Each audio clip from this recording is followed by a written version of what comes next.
Have you ever pondered the enigma of Cain, as narrated in the Holy Scriptures, as one of the initial descendants of Adam and Eve?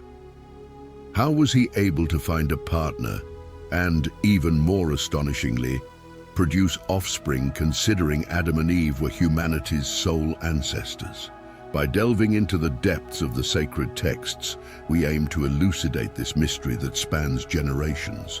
Thus, I invite you to connect to our channel, share your appreciation through a like, and join us on this journey of discovery.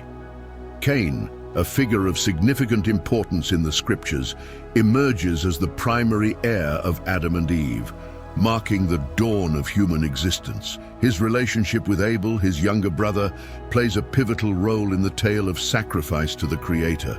In an act of faith, both dedicate their offerings to the divine. However, only Abel's gifts receive divine grace, leaving Cain's contributions scorned. The mystery behind this divine rejection fuels various interpretations over time. Some theories discuss the essence of the offerings, while others speculate that a possible resentment within Cain might be the catalyst for disapproval. This setback fosters growing rancor in Cain, culminating in the first documented human catastrophe in the Scriptures. Consumed by jealousy and fury, Cain commits the egregious act of fratricide, extinguishing Abel's life. This episode not only highlights human vulnerability and the severity of sin, but also resonates through history, leaving an indelible mark on the sacred narrative as a warning about the ramifications of our decisions. The divine response to Cain comes in the form of punishment. He is cursed and marked by God, becoming a tangible emblem of his wrongdoing. This mark, although its exact appearance is not detailed in the Scriptures, represents the distance and burden of sin that Cain had to bear. The divine rebuke transcends a mere physical condemnation, extending to the psychological and emotional dimensions of Cain. Condemned to wander in solitude, Cain drifts away from the presence of God. This exile leaves him adrift with his own conscience, under the weight of his unfortunate choice.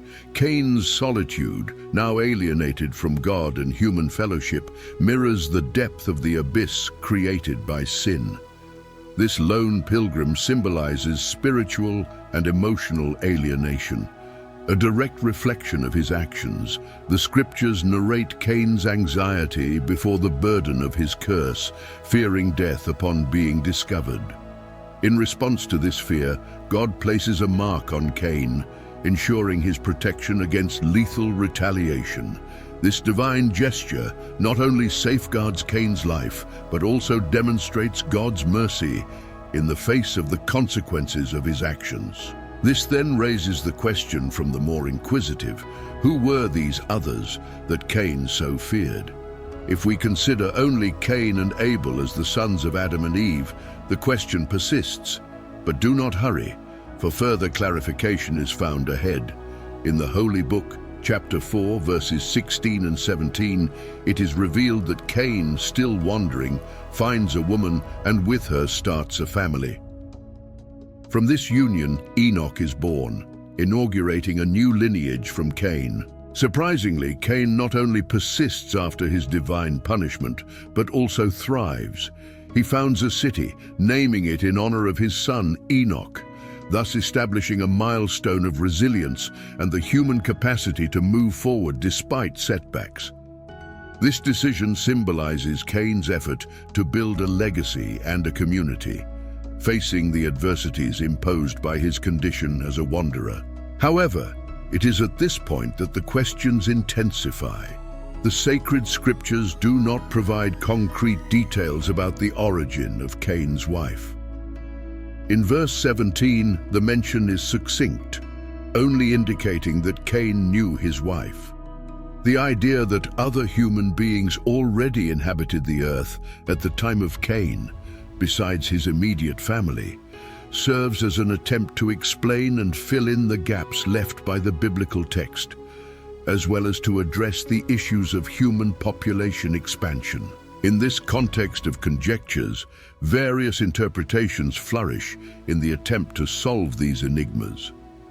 A less traditional theory suggests the divine creation of other humans besides the direct offspring of Adam and Eve, arguing that for a rapid proliferation of humanity, a larger number of individuals would be necessary, something challenging to achieve with only the descendants of Adam and Eve. This view emerges in the attempt to reconcile the biblical narration with archaeological discoveries and anthropological studies that point to the presence of more extensive human communities in ancient times.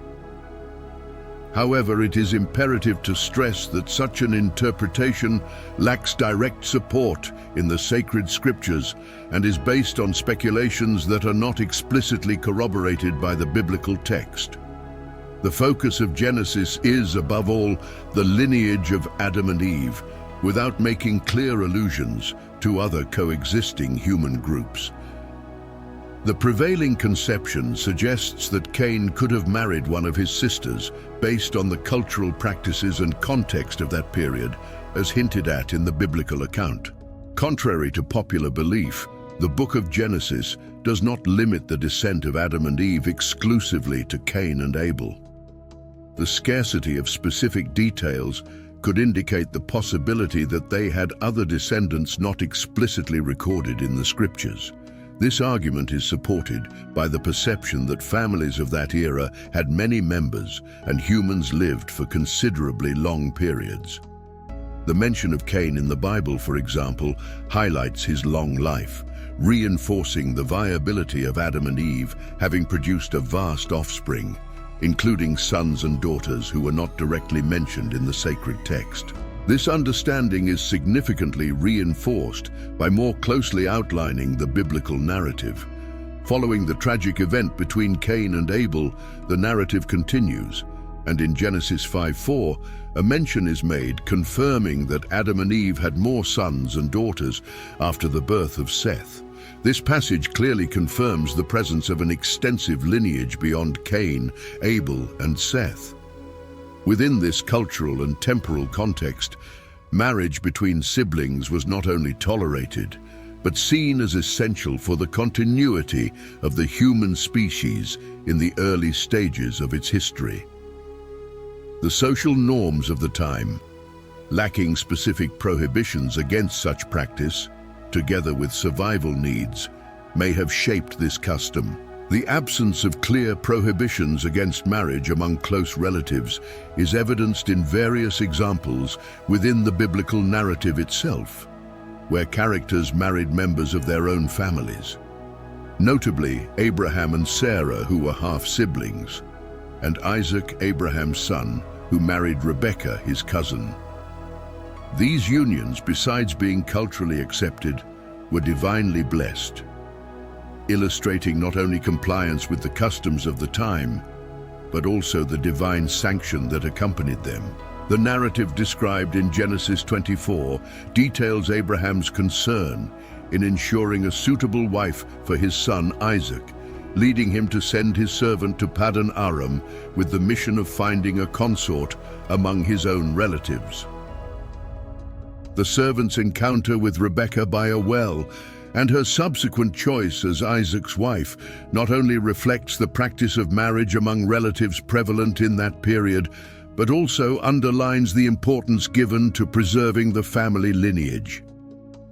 Moreover, this story signals faith in divine guidance in such marital choices, perceived in the providential manner in which Rebekah is selected. A notable episode similar to marriage among relatives occurs post-flood. According to the biblical account, after the extensive flood, Noah, along with his sons Shem, Ham, and Japheth, is given the divine task of repopulating the earth. Given the subsequent population limitation after the flood, Noah's descendants find themselves in the necessity of establishing marital unions among themselves, or possibly with their sisters, in order to obey the heavenly mandate to multiply and restore the earth's population. In Genesis 9, Noah's role and that of his offspring in the rebuilding of humanity are highlighted, justifying within that temporal perspective, the acceptance of these unions. These accounts illustrate how, at different stages of sacred history, marriage among kin was accepted and sometimes seen as essential for the maintenance and expansion of the human species, especially after cataclysmic events. The emergence of laws explicitly against marriage between relatives, integrated into the Mosaic law, marked a significant milestone in the evolution of marital norms. Instituted approximately 2,500 years after the first humans, Adam and Eve. The prohibition of such unions, formalized in the laws given to Moses, reflects a divine intervention aimed at safeguarding humanity's well-being and preventing potential adversities resulting from inbreeding. As human communities expanded and diversified, these regulations, aiming to protect genetic integrity and mitigate the risks associated with consanguinity, were meticulously specified in the Book of Leviticus. Chapter 18 presents a series of prohibitions related to a wide variety of family ties, including guidance against intimate relations with parents, siblings, aunts, uncles, nephews, nieces, and other close relatives, establishing a new paradigm in marriage practices within the community. The Book of Leviticus, an essential component of the Holy Scriptures, acts as a detailed manifesto of the covenant established with Moses, highlighting the meticulous divine care in guiding family dynamics. It is crucial to recognize that the exegeses of these texts can vary widely, being the subject of intense discussions among various religious streams and theological schools. The perception of these teachings can diverge significantly, depending on the perspective, cultural context, and doctrinal lines adopted by each segment. However, it is of utmost importance to emphasize that despite interpretative differences, the view prevails that questions or doubts about the divinity should not be cultivated. The valuation of traditions and surrender to divine providence are seen as vital foundations, reinforcing the idea that true wisdom lies in reverence and conformity to the words of God. We hope this exploration has been enriching. Don't forget to subscribe to the channel and activate notifications to stay updated on our content. Click on one of the suggested videos on your screen right now to continue your learning journey about the fascinating biblical themes and their interpretations throughout history.